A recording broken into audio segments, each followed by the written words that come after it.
علیکم تمام سننے والوں کو نینا وائس کی جانب سے خوش آمدید۔ امید کرتی ہوں کہ تمام دوست خیریت سے ہوں گے۔ تو چلیے اسی کے ساتھ ہم ہمارے آج کے ناول ڈیول پرل کی اور بڑھتے ہیں۔ تو چلیے شروعات کرتے ہیں۔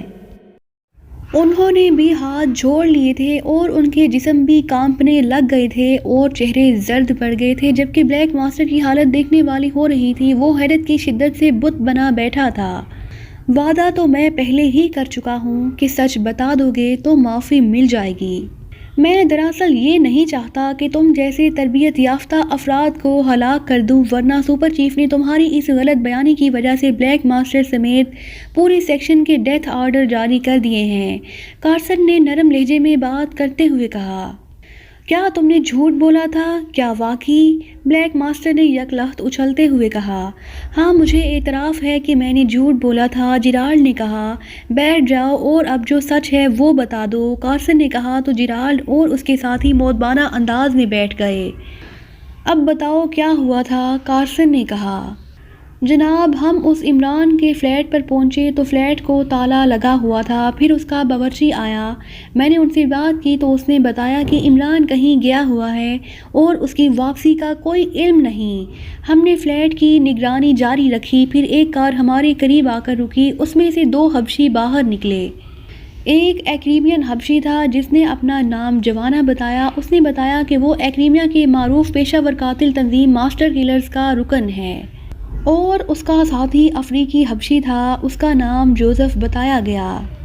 چونکہ دونوں غیر ملکی تھے اس لیے ہم آپس میں گپ شپ کرنے لگ گئے، پھر اچانک ہمیں نامانوس سی بو محسوس ہوئی اور اس کے ساتھ ہی ہمارے ذہن تاریک پڑ گئے۔ پھر مجھے ہوش آیا تو میں نے دیکھا کہ ہم ایک ہال نما کمرے میں راڈز والی کرسیوں پر جکڑے ہوئے موجود تھے۔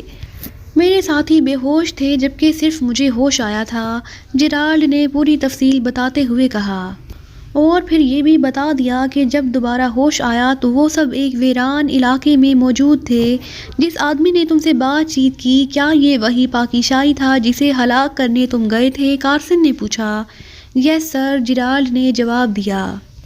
اس کے قد و قامت کی تفصیل بتاؤ اور اس کا حلیہ بھی تفصیل سے بتاؤ، کارسن نے کہا تو جیرالڈ نے پوری تفصیل بتا دی۔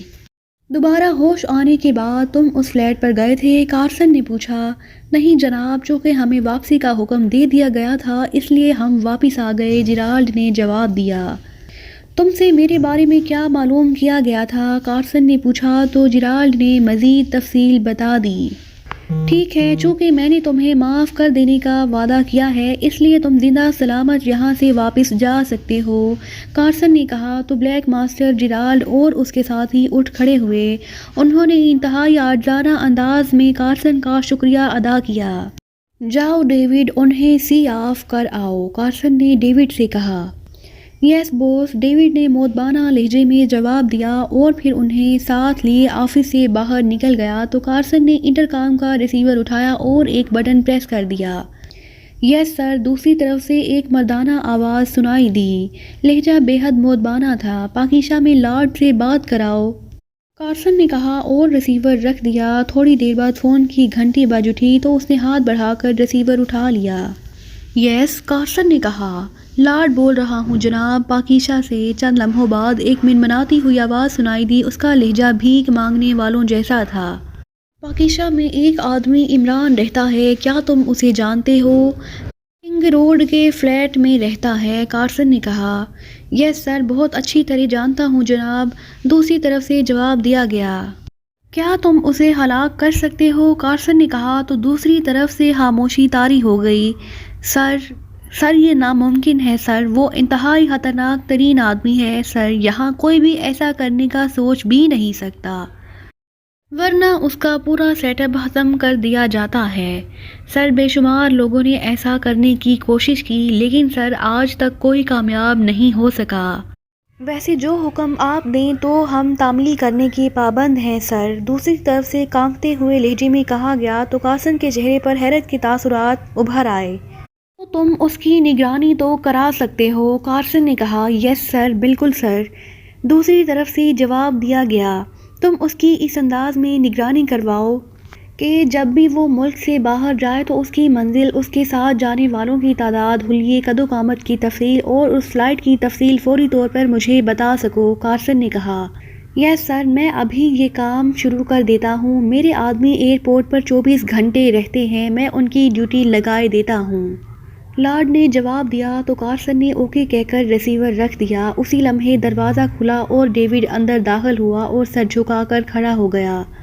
کیا ہوا، انہیں سی آف کر دیا یا نہیں؟ کارسن نے پوچھا۔ یس سر، ان کی لاشیں برقی بھٹی میں راکھ بنا دی گئی ہیں، ڈیوڈ نے جواب دیا۔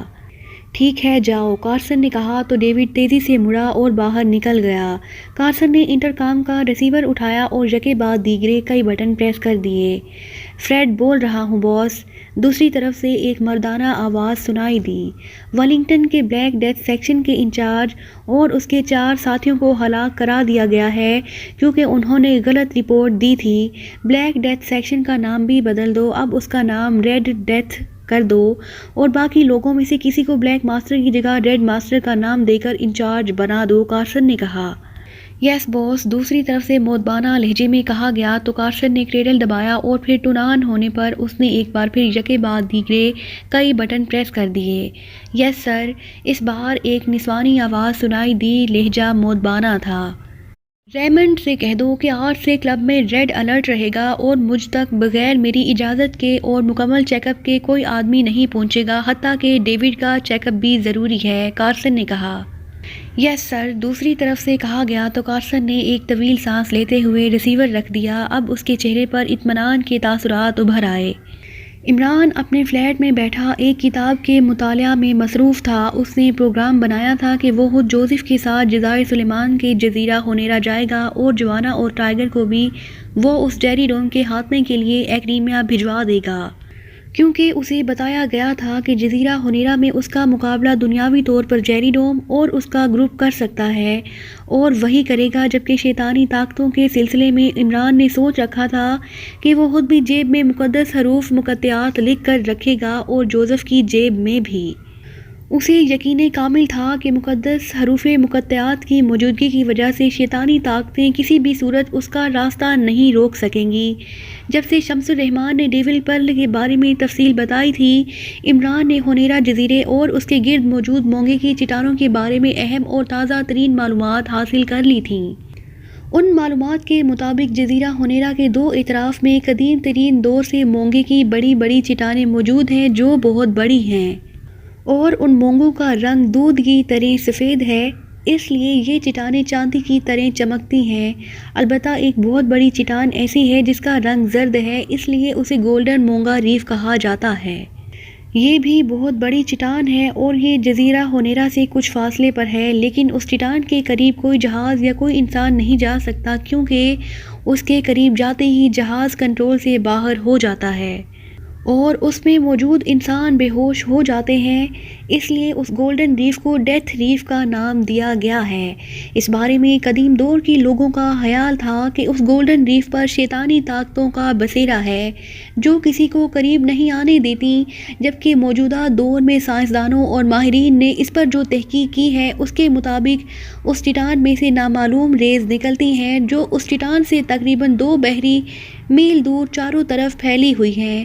اس حدود میں جو جہاز یا لانچ داخل ہو جائے اس میں موجود انسان بے ہوش ہو جاتے ہیں، چاہے انہوں نے گیس ماسک ہی کیوں نہ پہنے ہوئے ہوں، اور جب تک وہ جہاز یا لانچ اس حدود سے باہر نہیں چلی جاتی انہیں ہوش نہیں آتا۔ ویسے سائنسدانوں اور بڑے بڑے ماہرین نے ان ریز کی ماہیت سمجھنے کی بے حد کوشش کی، لیکن کوئی کامیاب نہیں ہو سکا کیونکہ جدید ترین حفاظتی انتظامات کے باوجود اس سرکل میں پہنچتے ہی ہر انسان لازماً بے ہوش ہو جاتا ہے۔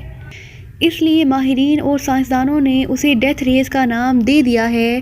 عمران نے یہ تمام تفصیلات ملتے ہی سمجھ گیا کہ اس شیطانی موتی تک پہنچنے سے روکنے کے لیے روشنی کی اس عظیم شخصیت نے جنہوں نے یہ موتی وہاں چھپایا تھا حفاظتی انتظامات کیے ہیں اور جو صدیوں سے قائم دائم چلے آ رہے ہیں، لیکن عمران کو یقین تھا کہ اللہ تعالیٰ کا مقدس کلام پڑھنے اور لکھ کر اپنے پاس رکھنے والے پر یہ ریز اثر نہیں کریں گی، اس لیے وہ آسانی سے وہاں سے وہ ڈیول پرل حاصل کر کے اسے ہمیشہ کے لیے ضائع کر دے گا اس نے وہ آلات بھی ایکریمیا سے منگوا لیے تھے جو مونگوں کی چٹانوں میں موتی کی شناخت کر سکتے تھے، اور مونگے کی اس چٹان میں سوراخ کر کے اس موتی کو نکالنے کے لیے بھی آلات اس تک پہنچ چکے تھے۔ اس کے ساتھ ساتھ اس نے اس ڈیول پرل کو فوری طور پر پیس دینے کے لیے بھی ایک خصوصی آلہ منگوا لیا تھا جو چشمے زدن میں یہ کام سر انجام دے سکتا تھا۔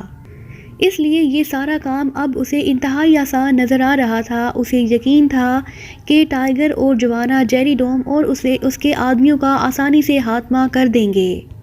اس لیے ایک لحاظ سے وہ اس مشن سے مکمل طور پر مطمئن تھا۔ سلیمان مارکیٹ گیا ہوا تھا اور عمران فلیٹ میں اکیلا تھا کہ اچانک کال بیل بج اٹھی اور کافی دیر تک بجتی رہی۔ تو عمران بجلی کی سی تیزی سے اٹھا اور دروازے کی اور بڑھ گیا، لیکن جیسے ہی عمران کال بیل اٹھایا تو اس نے پوچھا کون ہے۔ عمران نے دروازہ کھولنے سے پہلے اونچی آواز میں کہا، کتاب اس کے ہاتھ میں تھی، دروازہ کھولو، ڈرتے کیوں ہو؟ دوسری طرف سے ہلکی آواز میں کہا گیا تو عمران یہ آواز سن کر چونک پڑا، کیونکہ وہ پہچان گیا تھا کہ یہ آواز شمس الرحمن صاحب کی ہے۔ اس نے دروازہ کھولا تو واقعی دروازے پر شمس الرحمن صاحب اسی حالت میں کھڑے تھے جس حالت میں اس سے عمران کی پہلی ملاقات ہوئی تھی۔ اللہ تعالیٰ کے سوا کسی سے نہ ڈرا کرو شہاب صاحب کے لاڈلے، شمس الرحمن نے منہ بناتے ہوئے کہا۔ میں ڈرتا نہیں جناب، یہ سب تو صرف احتیاطاً کیا جاتا ہے، آئیے تشریف لائیے، عمران نے ایک طرف ہٹتے ہوئے کہا۔ یہ بڑے بڑے الفاظ مت بولا کرو، ان سے خوشامد کی بو آتی ہے، سیدھی اور سچی بات کیا کرو، شمس الرحمن نے اس بار سخت لہجے میں کہا اور اندر داخل ہو گئے۔ عمران نے دروازہ بند کیا اور انہیں لے کر ڈرائنگ روم میں آ گیا۔ بیٹھیے، عمران نے تشریف کی بجائے بیٹھیے کا استعمال کرتے ہوئے کہا۔ ہاں یہ ٹھیک ہے، تم بھی بیٹھو اور مجھے بتاؤ کہ تم نے اس شیطانی موتی کے حصول اور اس کو ہمیشہ کے لیے ضائع کرنے کے معاملے کو اتنا آسان معاملہ کیوں سمجھ لیا ہے؟ تمہارا کیا خیال ہے کہ تم اتنی آسانی سے کامیاب ہو جاؤ گے اور شیطان العین اور اس کی مردود طاقتیں تمہارا منہ دیکھتی رہ جائیں گی؟ شمس الرحمن نے کہا تو عمران بے اختیار چونک پڑا۔ آپ نے جو کچھ بتایا ہے اس کے مطابق میں نے تمام معلومات بھی حاصل کر لی ہیں اور تمام ضروری آلات بھی منگوا لیے ہیں، اور میں نے فیصلہ کیا ہے کہ مقدس حروف مقطعات لکھ کر اپنے پاس رکھ لوں گا تاکہ شیطانی طاقتیں راستے میں حائل نہ ہو سکیں اور نہ قریب آ سکیں۔ جہاں تک ایک بدمعاش گروپ کا تعلق ہے تو اس کا خاتمہ میرے آدمی کر دیں گے، عمران نے جواب دیتے ہوئے کہا۔ تو شمس الرحمن نے بے اختیار ہونٹ بھینچ لیے۔ تم شاہ صاحب کے لاڈلے ہو، اس لیے میں تمہیں کچھ نہیں کہہ سکتا، ورنہ میرا دل چاہتا ہے کہ تمہیں وہ سناؤں کہ تمہارے ہوش ٹھکانے آ جائے۔ نادان آدمی، کیا تم یہاں سے اڑتے ہوئے براہ راست اس مونگے کی چٹان پر جا اترو گے اور کام کر کے واپس آ جاؤ گے؟ یہ موتی شیطان العین کے لیے اس قدر اہم ہے کہ تم اس کا تصور بھی نہیں کر سکتے، اور جو توڑ تم نے سوچ رکھا ہے یہ صرف شیطانی ذریات کے لیے ہے۔ شیطان کے انسان پیروکار بھی اس دنیا میں بے شمار ہیں، تمہارے خلاف قدم قدم پر شیطانی جال بچھائے جائیں گے، ساری دنیا کے شیطانوں کو تمہارے خلاف کام پر لگا دیا جائے گا۔ تم ایک گروپ کی بات کر رہے ہو، تمہارے خلاف 1000 گروپ کام کریں گے، اس لیے تو میں آیا ہوں تاکہ تم خوش فہمی میں مارے نہ جاؤ اور مجھے شاہ صاحب کے سامنے شرمندہ نہ ہونا پڑے کہ میں نے ان کے لاڈلے کو ضائع کرا دیا، شمس الرحمن نے انتہائی وسیلے لہجے میں کہا۔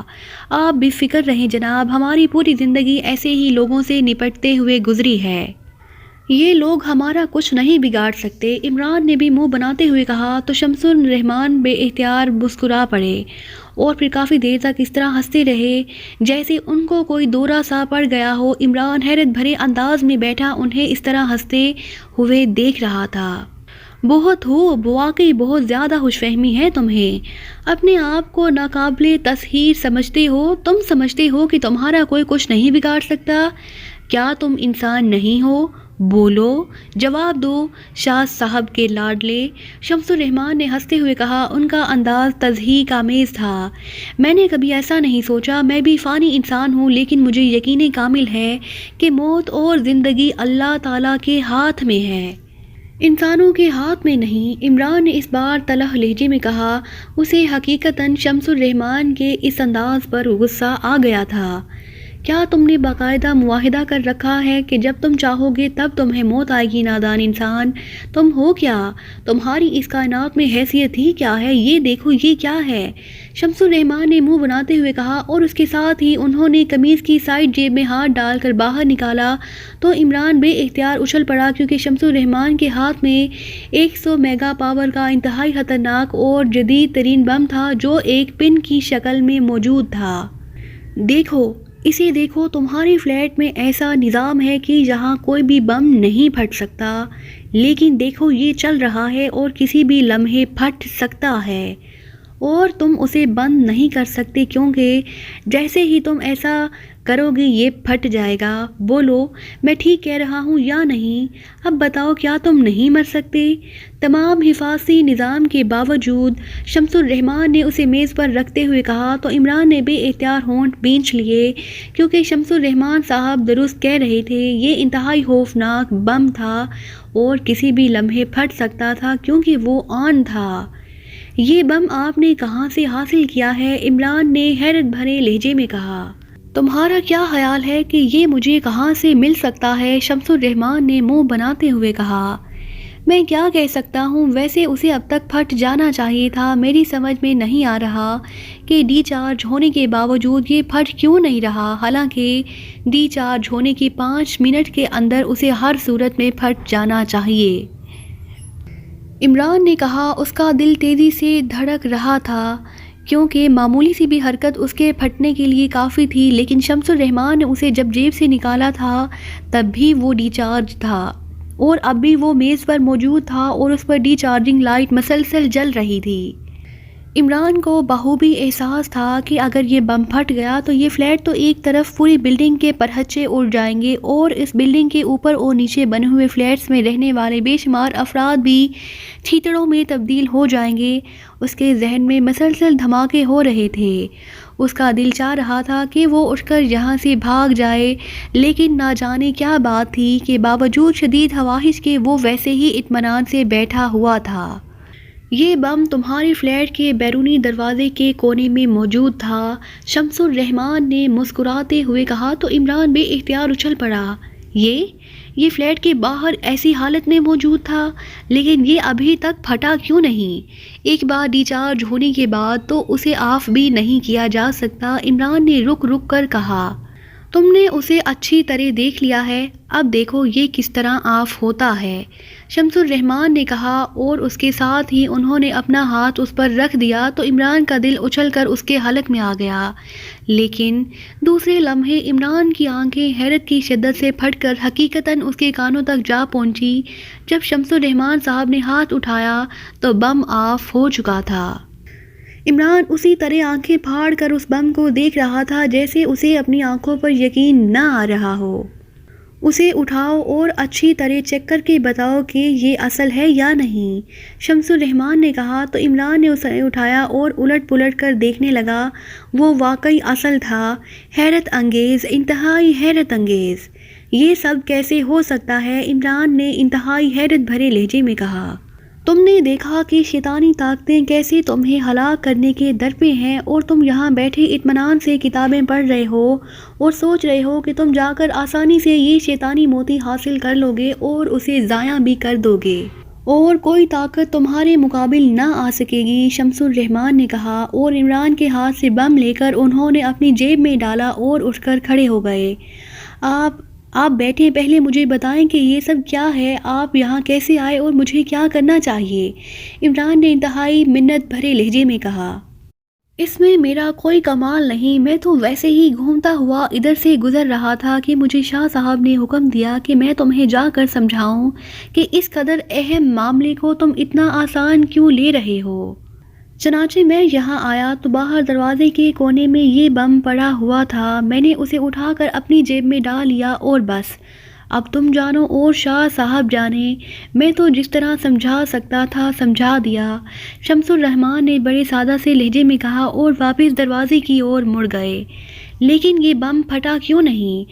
اسے یہاں کس نے رکھا تھا؟ عمران نے ان کے پیچھے چلتے ہوئے حیرت بھرے لہجے میں کہا۔ کائنات کی ہر چیز اللہ تعالیٰ کے حکم کی پابند ہے. یہ اور بات ہے کہ ہم لوگ ان معاملات میں دخل نہیں دیتے، لیکن جہاں ضرورت ہو وہاں ایسا کرنا پڑتا ہے. شمس الرحمن نے بڑی بے پرواہی سے کہا، اور ساتھ ہی وہ ڈرائنگ روم سے نکل کر راہداری سے ہوتے ہوئے دروازے کی اور بڑھ گئے. مشینری کو کیسے روکا جا سکتا ہے؟ عمران نے ایسے لہجے میں کہا جیسے اسے سمجھ نہ آ رہا ہو کہ وہ کس انداز میں بات کرے. تم سائنسدان ہو اور اپنے آپ کو بڑا عقل مند سمجھتے ہو. تمہیں یہ بات معلوم نہیں کہ کافرستان اور پاکستان کے درمیان جب جنگیں ہوئی تھیں تو بے شمار بم جنگی طیاروں سے گرائے گئے تھے، لیکن سب نہیں پھٹے تھے. ایکریمیا نے جب بہادرستان پر حملہ کیا تو پاکستانی علاقے میں بھی کئی خوفناک بم گرے لیکن پھٹے نہیں. بولو کیوں نہیں پھٹے؟ کیا ایکریمیا اور کافرستان نے ناقص بم بنائے تھے؟ کیا ان بموں میں مشینری نہیں تھی؟ بولو. شمس الرحمن نے مڑ کر تیز لہجے میں کہا، وہ ان میں کوئی خرابی ہو گئی ہوگی. عمران نے رک رک کر کہا، ان میں کوئی خرابی نہیں تھی، لیکن ان کو پھٹنے کا حکم نہیں تھا. اور سنو، یہاں ایک آدمی ہے لارڈ، اس کے کہنے پر یہ بم یہاں رکھا گیا تھا. اچھا، خدا حافظ. شمس الرحمن نے دروازہ کھولا اور باہر جا کر انتہائی تیزی سے سیڑھیاں اترتے چلے گئے، اور عمران حیرت سے آنکھیں پھاڑے انہیں جاتا دیکھتا رہا. پھر ایک طویل سانس لے کر وہ مڑا اور اس نے دروازہ بند کیا اور تیزی سے واپس ڈرائنگ روم میں آ کر اس نے الماری سے ٹرانسمیٹر نکالا اور اس پر ٹائیگر کی فریکوینسی ایڈجسٹ کر کے اس نے اسے آن کر دیا.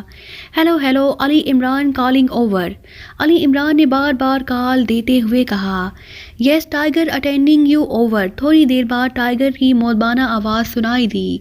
علی عمران بول رہا ہوں، یہاں انڈر ورلڈ میں کوئی آدمی لارڈ نامی بھی ہے؟ اوور. عمران نے سنجیدہ لہجے میں کہا، یس سر، لارڈ کلب کا مالک اور جنرل مینیجر لارڈ ہے. اوور. ٹائیگر نے جواب دیا. کس ٹائپ کا آدمی ہے یہ؟ اوور. عمران نے پوچھا. منشیات اور اسلحہ اس کی خاص فیلڈ ہے، کافی بڑا سیٹ اپ بنایا ہوا ہے اس نے. اوور. ٹائیگر نے جواب دیا. اس لارڈ نے کسی کے ذریعے میرے فلیٹ کے باہر 100 میگا پاور پن بم ٹی چارج کر کے رکھوایا تھا. اگر یہ بم پھٹ جاتا تو پوری بلڈنگ تنکوں کی طرح اڑ جاتی. ایسا بم عام آدمی حاصل نہیں کر سکتا. کیا تم اس سے معلوم کر سکتے ہو کہ اس نے یہ کارروائی کس کے کہنے پر کی ہے؟ اوور. عمران نے کہا،